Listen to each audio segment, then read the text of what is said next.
Hello and Assalamualaikum. I bid to Dr. Asa, I fellow classmate. So this is the presentation about Chinese civilization. China is an East Asian country with a large territory, a huge population and an ancient history. With written record dating back 4,000 years, it is recognized as one of the four great ancient civilizations of the world, together with ancient Egypt, Babylon and India. The Yellow River had a great part of the Chinese civilization because according to legend there were powerful tribes that inhabit the middle and upper reaches of the Yellow River. Chinese people used to live in ancient buildings and most of them haven't survived because it was made of wood and a small number made of stone, but the Forbidden Place have survived and we can find them in Beijing. Many of Chinese people work at farming because of the natural factors. So in ancient China, the wealthy will wear silk white camel or war cotton. The color red indicates celebrity or happiness and is usually worn on holidays. The Great Wall of China is one of the ancient and famous buildings in the world. It was made of stone, brick, tempered earth, wood, and other materials. The wall built between 2020 to 2006 BC.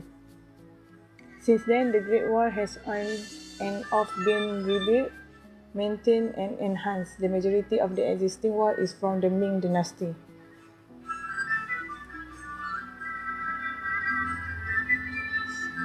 This is the picture of the China Wall, the Great Wall of China. So I think that's all for my presentation. Thanks for listening. Hello everyone, I'm Chiu Jinghao. I'm going to talk about the emergence and the development of Chinese civilization. Chinese civilization have 10 dynasties which are Xia, Shang, Zhou, Qing, Han, Tang, Song, Yuan, Ming, and Qing dynasty. The civilization of ancient China first developed in the Yellow River region of northern China in the 3rd and 2nd millennia BCE. A large part of this area is covered by loess soil. This very fine earth has blown in from the highlands of Central Asia over thousands of years and make one of the most fertile soils in the world. This would later be covered by a dense population of farmers, but in ancient times, these regions were home to many small groups of people who practiced some farming, but who also hunted animals and gathered plants for a living. From 475 BC to the end of the 19th century, China went through a long feudal period. Before the 15th century, China was one of the most powerful countries in the world, occupying a leading position in the development of productivity and technology. Ancient China enjoyed a developed agriculture and advanced irrigation system, an independent tradition of medicine and advanced botanical knowledge. China, four great inventions, namely the compass, gunpowder, movable type printing, and papermaking, not only changed the world but also accelerated the evolution of world history. My name is Fatma Nabiliha binti Ibrahim. So today I would like to talk about worldview and value in society Chinese civilization. Okay, for worldview and value, I will separate into them, which is religion in Chinese civilization and philosophical thought in Chinese civilization. So, for religion, they have a three religion, which is Buddhism, Taoism, and Islam. For Buddhism, the founder of Buddhism is Indian president who call himself the Buddha, and they have a three dhammas, which is Dukkha, Anicca, and Anatta. And for Taoism, it's more about a way and a path. For example, it's yin and yang, meditation, and self-development. For the Islam, concept of life in Islam that it doesn't not admit a complete separation between life and spiritual and life mundane. And for the second term is philosophical thought. For the Confucianism, founder of Confucianism is Confucius. They have a 5 basic relationship. Firstly is ruler and subject. Second, father and son. Third, husband and wife. 4, older and younger brother. 5 is member of community. For the last but not least is philosophical thought is legalism, which is it's more about a law in their life. The founder of this is Humphrey. They have 4 types, which is leadership, ruler that cannot be ruled by moral.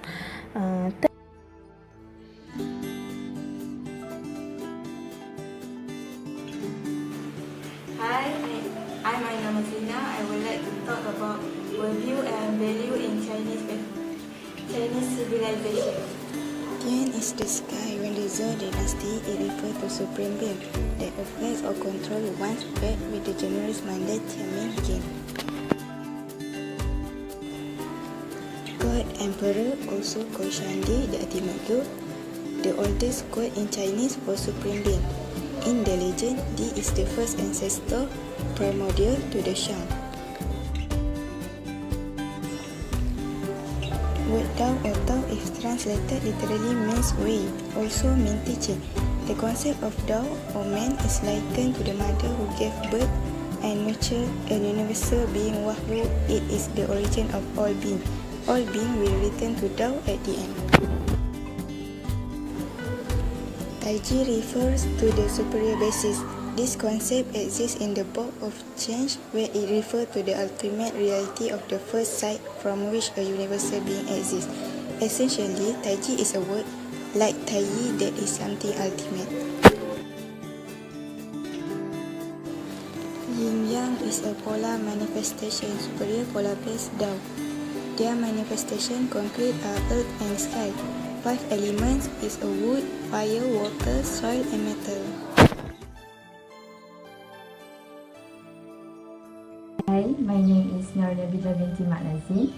Today, I would like to share about the interaction between Chinese civilization and other civilizations.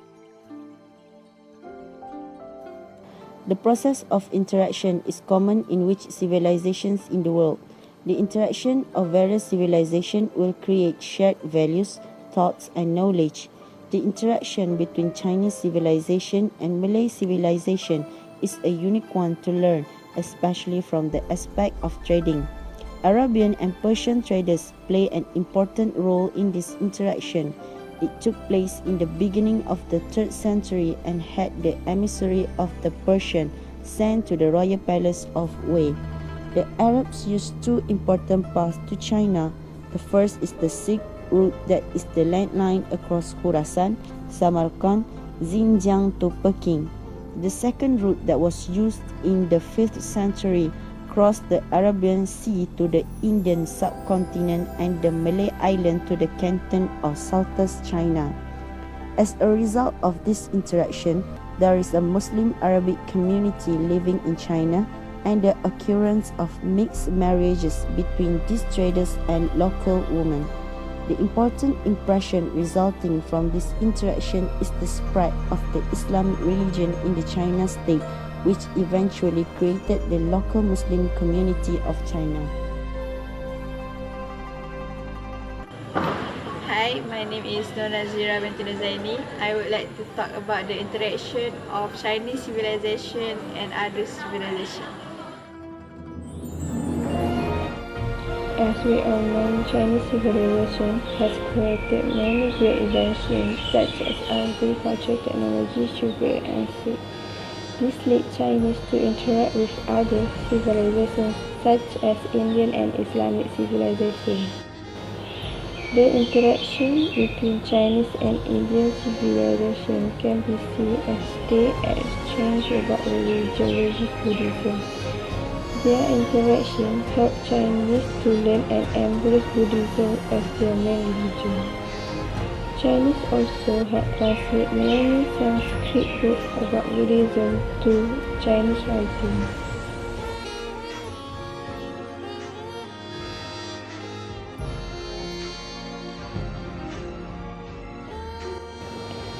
Besides that, the interaction can also be seen when Chinese and Indian trade each other. India used Chinese agriculture technology This can be proven as many ceramic artifacts that was found in India. Moreover, in 618, Chinese civilization has created sugar which is exported to India.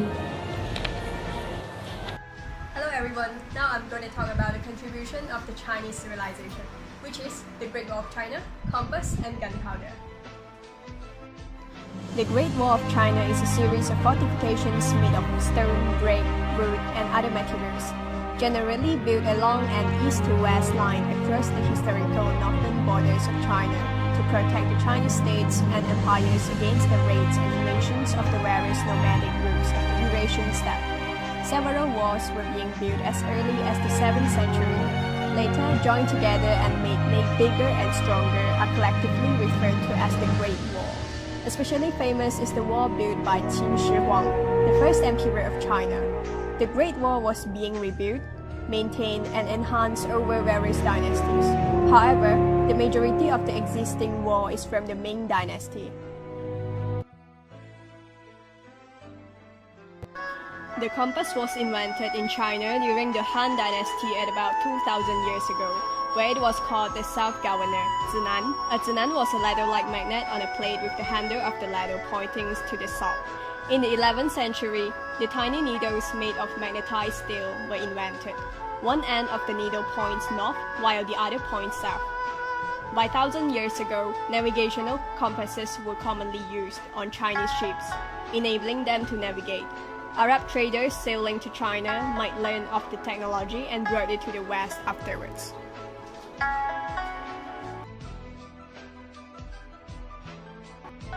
In China, gunpowder is called huoyao, which means fire medicine.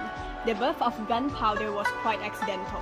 It begins in the mid-9th century of ancient China, where early Chinese alchemists were trying to create a potion for immortality by mixing elemental sulfur, charcoal, and saltpeter. Instead, what they created was the explosive powder. At the end of the Tang dynasty, the gunpowder was being used in military affairs. During the Song and Yuan dynasties, frequent wars caused the development of the cannons and fire arrow shots from bamboo tubes. In the 12th and 13th centuries, gunpowder spread to the Arab countries, Greece, European countries, and finally all over the world. In China for around the 1st century but not seen in the West until 1180. They have very advanced designs including the ability to lift out the water. Used for 6th century but 13 years before the rest of the world. By the 14th century, 10 million packets were made every year in the Zhejiang province alone. Moreover, printing not only was paper invented by Chinese, they revolutionized printing. Using the color reusable prints, changing the ways in which books could be produced. Alcoholic drinks in year 9040 from Chinese show evidence of alcohol. By the 13th century, it was one of their treasury large sources of income. Iron melting was developed in the early 5th century while still growing around 13th century. State monopolized it early on, creating a small boom. Science smoker built in early 2nd century to detect a quake. Balloon inside the device would trigger a mechanism to point out the direction of the quake's transistor. Paper currency first used around 600 to 500 more than 500 years before Europe, mostly in the form of previous bill of credit that were abolished in 1455 for several hundred years. Kite first made around 400 in the shape of eagle. Designs were improved from century. Around 500 AD, hence eagles started being used.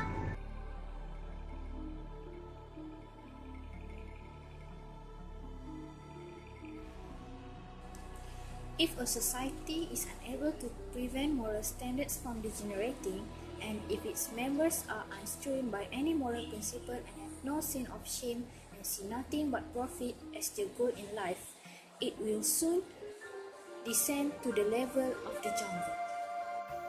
In the past decade, while the economy has developed rapidly, the state of morality has declined. In a time when all moral standards have collapsed and the ideology developed during the revolutionary era has become bankrupt, a modern moral system suitable for a new market economy and commercial civilization has failed to fill in the gap. As a result, there are no guiding principles for the society. The damage done to the people's spirit and the effects to the physics of fates are gradual and subtle. This trend has hardly been reversed in the past decade. The resident permit system used to be the main tool used in the rein in urban migration, in particular the migration of farmers. Some small cities have loosened their control, but barriers remain high and migrant workers still have great difficulties adapting to cities and obtaining new urban identities.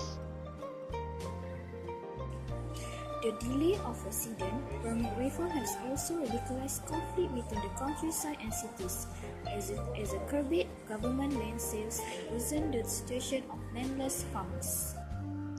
Farmers' interests are trampled on, and the traditional urban resident-farmer two-element structure has evolved into triangular structure of urban, rural workers and farmers. The government has failed to establish a stable energy supply system. China's current development model can only be sustained by large amounts of energy. China's per capita energy reserve is very low and its energy supplies relies heavily on imports. As a result, if China can't maintain stable and diversified energy sources, it will be at mercy of other countries and its long-term plans will be compromised. Over the past decade, though China has been actively seeking to expand its overseas markets and develop new energy technologies, it has failed to build either a stable energy supply network or the necessary military prowess to safeguard such as network, while the development of new energy technologies remains rudimentary. Insufficient efforts in pushing political reform and promoting democracy.